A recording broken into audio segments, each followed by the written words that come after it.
Gusto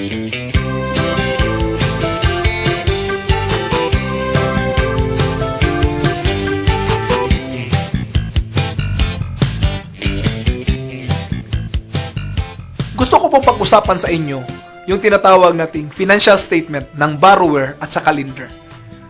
Yung financial statement ng umuutang sa nagpapautang. Ganito po yan kasimple. Para po sa mga umuutang, may pumapasok silang pera, pumupunta sa kanilang liabilities. Halimbawa, inutangan nyo po ako ng sasakyan. Tama po ba? Oh, of course, tama yan. Sa palagay nyo, asset ba yung sasakyan para sa inyo? Maaari sabihin nyo, asset siguro kasi hindi na ako gumagastos. Okay, tingnan natin yan. Pero umutang po kayo sa akin pambayad ng inyong sasakyan. Pumasok ang pera sa inyo, pumasok sa liabilities, and afterwards, saan po pumunta? Sa expenses. Tama po ba? Yung expenses po ninyo, income ko po yun. Bakit? Kasi yung ibang babayad yung expenses, papunta po yun sa akin na inuutangan ninyo. Kaya nga po sabi ng Bible, a borrower is a servant to the lender. Yung nagpapautang o yung umuutang ay alipin ng nagpapautang. Bakit? Pagalitan ka, kailan ka magbayad? Ay, pasensya na, wala talagang pera eh. Bakit po ganon? Dahil alipin po tayo. Di po ba? Tama po ba? So minsan po, hindi natin napapansin yun. But the Proverbs become real. Na a servant or a borrower is a servant to the lender. Sana po naintindihan natin ang bagay na ito. Na kung tayo po'y nangungutang na hindi natin kaya, mahirap po yun. So paano po pala mangutang? Simple lang po.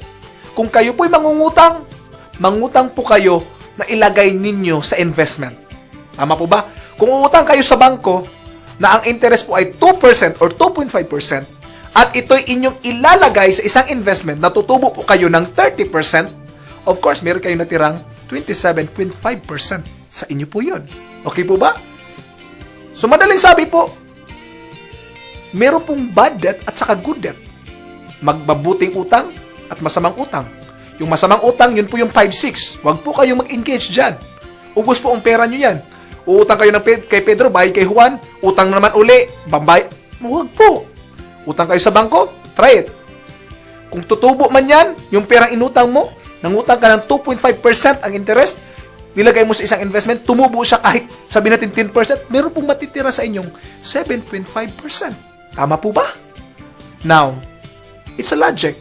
Do not engage in bad debt. Engage in good debt. Okay po ba yon? Now, I hope nakakatulong po ito. Be a borrower or be a lender, not a borrower. Pero kung magiging borrower man po kayo, huwag kayo pupunta doon sa 5-6 po. Kayo lang po ang mamumroblema dyan. Go to a certain cooperative. This is my suggestion. Go to a certain cooperative. Yung focus cooperative po. Nang sa ganon, secure po ang pera ninyo. Maraming salamat po.